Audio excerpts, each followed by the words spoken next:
Hi there. Welcome to the next episode of The Accidental Reader. I am The Accidental Reader. I'm here today with my sister, Hi. as always.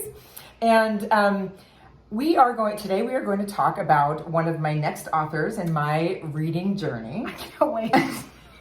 So today we're going to talk about Eloisa James. So as always, as I mentioned before, I started reading about a little over a year ago. Started rereading a little bit about Close a year to ago. just reading. Some people start at like 2 and 3. I did read I'm earlier, joking. but I didn't really as an adult totally get into reading. I would call you a voracious reader now. Yes, in the last year, I have definitely picked it up, and it's all because I discovered Regency romance. I'd never read it before. I had read Jane Austen, but I'd never read Literally changed your world. Yeah. I'm not joking. It really did. It really did. So anyway, off topic. Okay, I'm not on. We're talking about Regency romance. We're talking about Regency romance. And reading. Okay. Yes. So about a year ago, I started reading all Regency romance. I've only veered off a couple times, but in other the red, white, and blue. Other romance genres. Yeah, it's always romance. Always romance now. So when I started, I think really what got me into starting reading was Julia Quinn and the Bridgerton series. That's really what kind of brought it into my awareness and why I started. Why I picked up a few more books. And so after I finished all of the Julia Quinn books, there was 30. Which there were 38, 36? You said? I think there's 32 just Julia's, and then there's some collaborations. And so you went into another author. And so I went into another author. So Julia Quinn had done some collaborations with Eloisa James. So that's what we're going to talk about today. Had you read the collaborations before you read? Yes. Oh, okay. I read the collaborations. And I don't love the collaborations. It's you're trying to squish a whole book into Maybe this is a whole other episode though, but do they write together or they one was had a house party and there were four men and 4 women, all with being reluctant brides and rakes and rogues and of course each author has one storyline. And then there's somebody writes the beginning and somebody writes the end. I can't even imagine as an author how. And I think they get together and talk about it. I'm sure they have a lovely time doing it. For me, it feels like it's just a rushed because they have to get a romance in 90 pages instead of the author.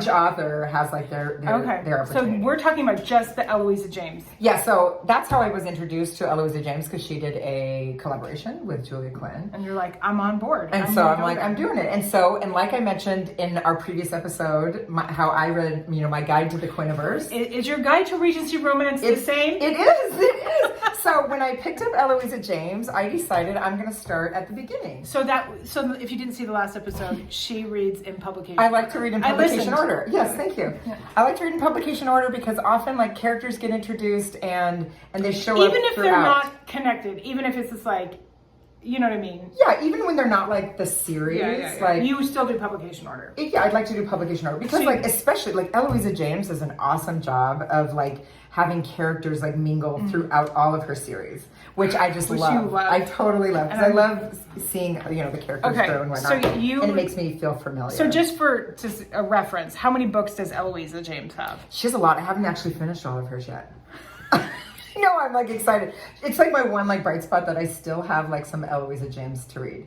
I just finished a lot of books. Yeah, I just finished the latest one, the Wilds of Lynn. But we're not talking about that. We're not talking about that. So today what I wanted to talk about is my favorite books, my favorite series that I've read so far of Eloisa James, which might be this might be too soon because I might like some of her others better, but we might have to go back and revisit them. Yes, so my favorite current and today's date is the Essex Sisters, and I think why I loved the Essex Sisters, clearly I love my sister, and so the relationship that these 4 sisters have together is really, really cute. Yeah, I know we love each other. Finger hearts. But so the Essex Sisters are 4 sisters, and they're Scottish also, which I lived in Scotland for a couple of years. So I think that always anytime they have reference to Scottish, most of the Regency are all kind of in London or at least in Southern England. Remember we talked about the Ton, and it was the Ton is really London based. But now we're in Scotland. Yeah, well we're not in Scotland though. Oh, sorry. Let me finish. Sorry. So the 4 Essex sisters. their father dies, and their mother had already died. So they had been raised pretty much by their father, and I'd say that loosely because their father really just cared about horses. And the father really can't care for them. So what happened? Yes. So I'm the joking. father dies, and so the father died. The father dies. So these 4 sisters. So and another like kind of in a classic. Wait, is that a spoiler? We just said spoiler alert. No, that's like. No, like before the books even start, he's dead. That's the basis of the book. Sorry, but it brings me to a good point. Like I think the trope that this book is like kind of one of the classic sort of. There's 2 classic tropes that I think. And can you define trope? A trope. So I think that's. I mean, it's a word, but it's often used in this era. Oh, really? Do you think it's just for Regency romance, or do you think that's? I don't for think books in kids general? in middle school are learning trope. They're not learning like tropes. I don't know. It's like I would say it's like maybe a commonly or maybe even like overused like theme for a book or common theme for a book. Okay, moving on. So there's 2 tropes in this one that I think are pretty interesting. Like the first one is these girls were raised like. Are they girls or are they? They're all 4 girls. But are they? Well, just their ages. Okay, yeah, just say. So. They were all raised, but they haven't really come out in society at all. So they were all raised. They're like teens. Yeah, I would say they're like teens. Yeah, teens and late teens. But they don't have. They're raised by a gentleman, but they literally don't have. Their father spent all of their money on horses because he was like one of the most famous horse breeders, but he was not wealthy by it. But the funny part about that, not funny part, that's not funny, but. I'm laughing. So 2 things that I think come up often are dowries, right? Like dowry is like such a dated thing. Like we don't do dowries anymore. You know, you aren't like married. They have no dowry though. No, they have no dowry. The dowry is a horse. So they each have a racing horse. Is that a serious question? Is that like a desirable thing? Are they? Some of the yes. So to some of the Ton who are really big into the racing horses were really big. Okay. So they each have. So that's kind of a funny angle on the dowry is that they each have. Each of the 4 girls. Each of the 4 girls has their own horse as their dowry, and then but the other funny thing is that so when they were essentially like orphaned. In the dad's will, he named a ward. So they end up going off. The ward is like this Duke of Holbrook.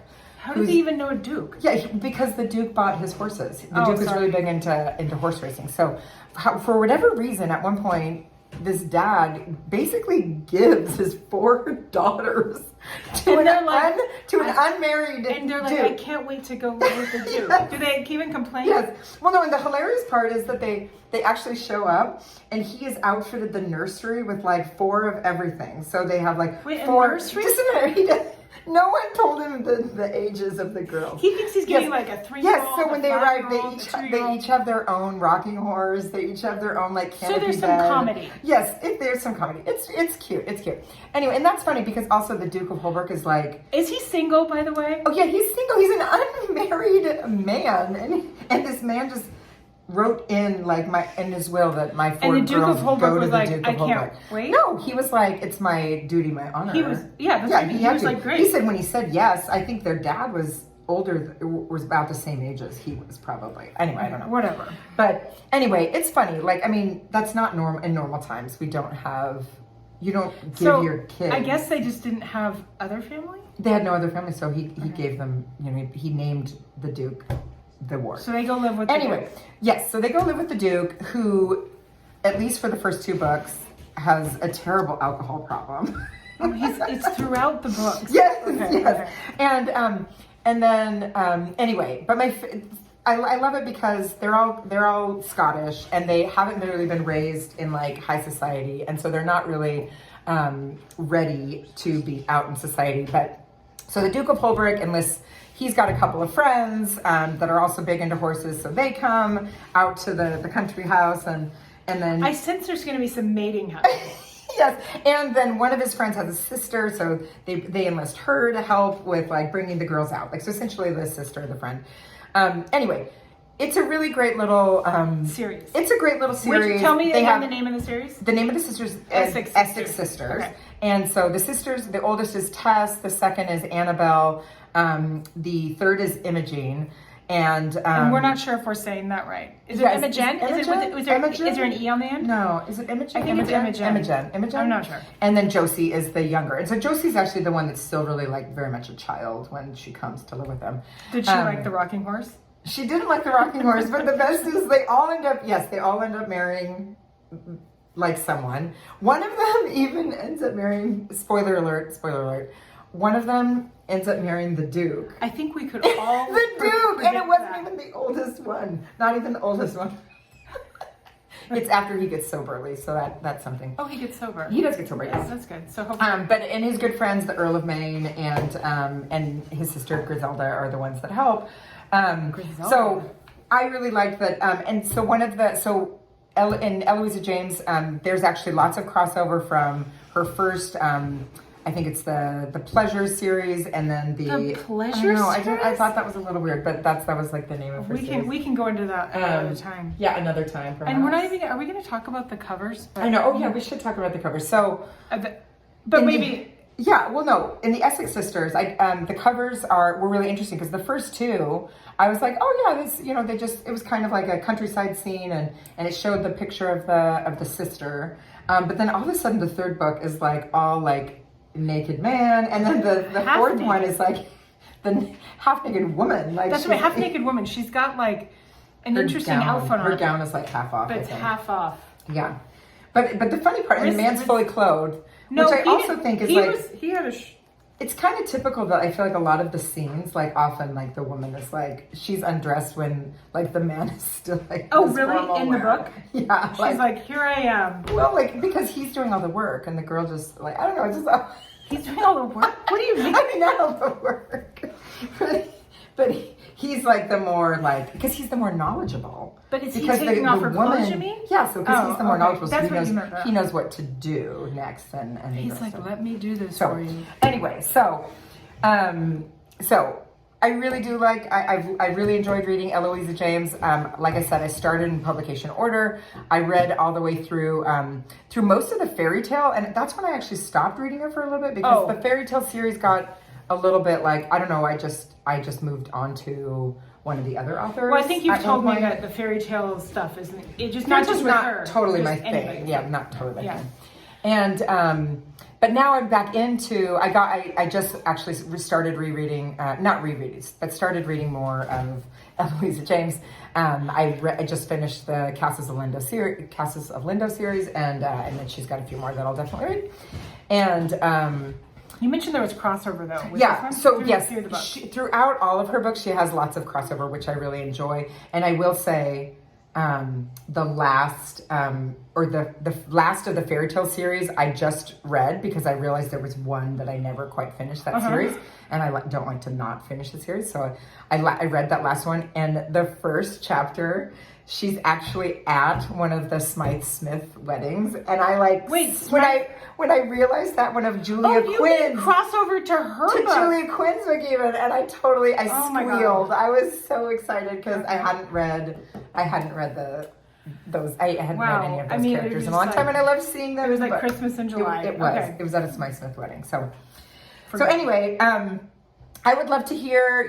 What are some of your Eloisa James? What are your favorite books? What have I missed? Like I said, I started in publication order, but then I kind of stopped after the fairy tale series, and I skipped a bunch and moved up to the Castles of Lindo series. So I'll go back and definitely, discover all of that Eloisa James content. But what are your favorite tropes? Like, what are some of those themes that you keep coming up? And what are just some of the ones that are totally ridiculous that... like going to live with somebody you don't know. Like, being a ward of like a single man. I mean, I guess that was common though back then. Well, that's who had the money, and he had the Duke money. had the money, Yeah. so he could care for them. Yeah. There you go. Anyway, so I'd love to hear. What are your favorite tropes? What are your favorite Eloisa James books? We'll keep reading. Next time. Yeah, happy reading.